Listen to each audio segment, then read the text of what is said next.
Who doesn't appreciate a great deal, a bargain, value for money, bang for buck, bounce for the ounce? I think everybody does. And anybody who's seen my videos before know I'm constantly on the lookout for deals on old vintage audio gear. Now, check out these Ohm Walsh 2s that I recently picked up for $50. They're in rough shape. They got a lot of water damage on the bottoms, but the drivers work, and I think I can fix them up pretty nicely. And but they work, and I'm using them in the garage right now. And family member listens to music on them when he's woodworking. And you may ask, hey Dave, do you ever buy brand new audio components? And my answer to that is yes, I do. And my current favorite is Schiit. You know, Schiit. That California-based manufacturer of wallet-friendly audiophile gear. Founded in 2010 by two amazing veteran hi-fi designers, they have released a steady stream of amazing US-made hi-fi components that consistently impress critics and consumers alike. I am currently the owner of a Schiit Valhalla 2 tube headphone amp preamp and a Modi 3 DAC. I also own a Saga Plus preamp and a Mani phono preamp.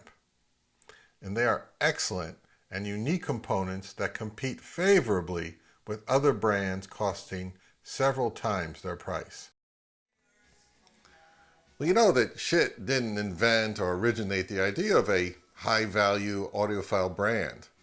I mean, I remember a few brands from my youth that captured the imagination and wallets of low-budget wannabe hi-fi enthusiasts in the 1970s and 80s. The first name to come to mind is NAD. Originally a British design brand and manufactured in the Far East, they couldn't compete with the flashy looks and features of the mainstream Japanese brands. They were known for their plain looks, flimsy plastic knobs and switches, and really basic LED displays. And they lacked that brushed aluminum and the wood cases and the elaborately lighted displays of the well-known brands.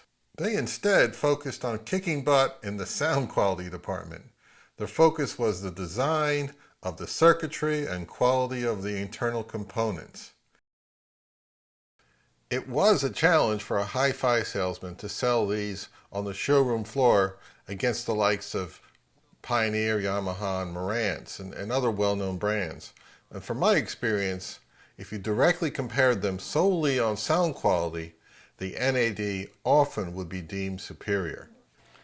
Another brand that came along in the late 70s was Adcom, and they were a US-based company that made an enormous splash with their amplifiers, preamps, and tuners, etc. And they offered incredible value at affordable prices similar to NAD. And as you could likely see, Adcom put a bit more industrial design effort into their products compared to NAD.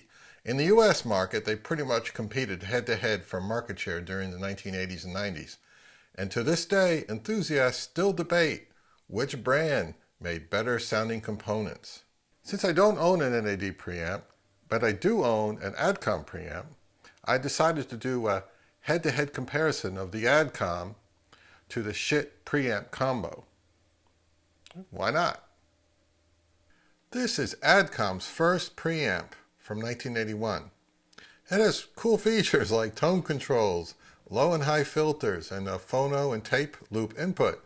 There's no remote, and it's purely solid state.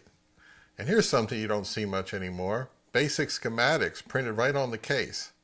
I found this in a filthy trailer out in the countryside, and it needed quite a lot of cleaning to get it performing properly. It's had kind of a hard life. The Schiit Saga Plus is a mostly no-frills design in comparison to the Adcom. It's a passive preamp with a nifty tube buffer for some gain. It's a current model that I purchased directly from Schiit a few months ago. It has no tone controls, but it does have a second set of preamp outs for something like a subwoofer. It also has this metal remote and a much smaller footprint. Because the Saga Plus just has line level inputs, I must employ a separate phono preamp to handle the phono equalization.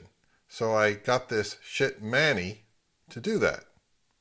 Now the Mani is a very well-reviewed value model that can handle moving magnet and moving coil cartridges. I actually started doing a little bit of tube rolling recently by trying out a few different audio tubes that somebody lent me.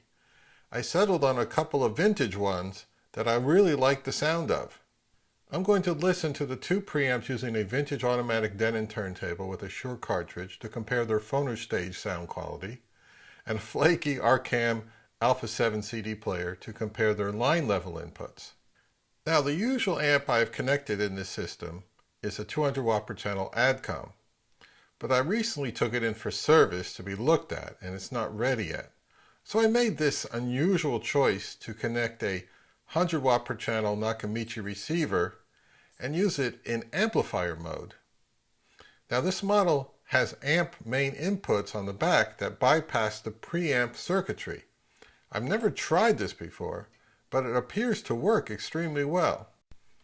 The loudspeakers I'm using are these British-made ProAc Response 2.5 floor standing models. These are legit, and they're true high-end 2A units that are well over 20 years old. They are considered full range as they're capable of providing low frequencies down to like 30 Hertz. They really are the business, and as they say, real audiophile grade.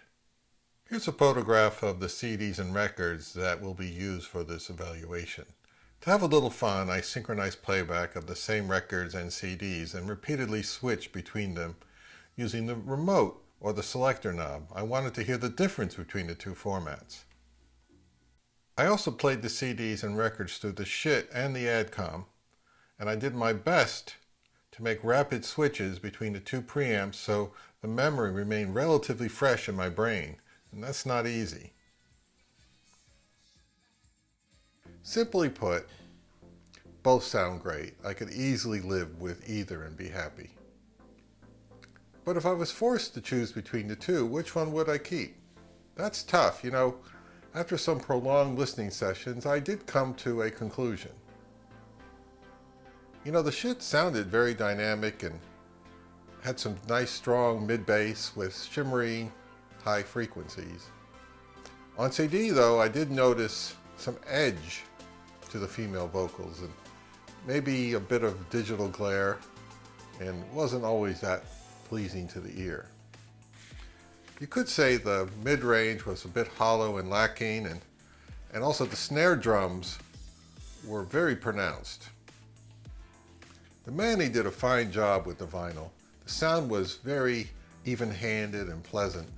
The mid-range was better presented than on CDs, and the vocals were smoother and even and took a more front and center position rather than drums and guitars on the CD.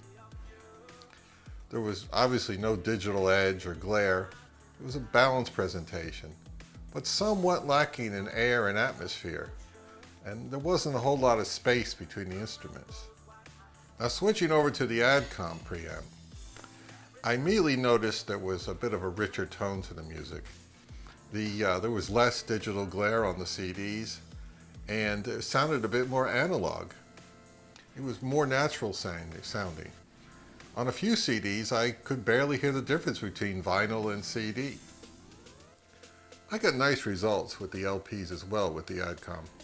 I'm surprised by how good it sounded compared to the Saga Plus. Now, the Schiit sounds good, but the Adcom was airier and smoother and had better presented high frequencies in my opinion.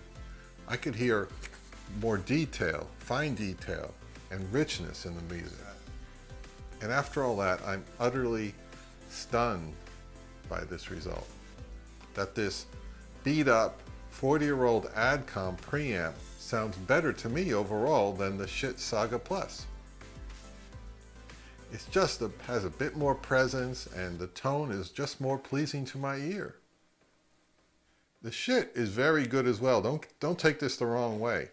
But the Adcom, I believe, is going to stick around for a while longer. What do you know?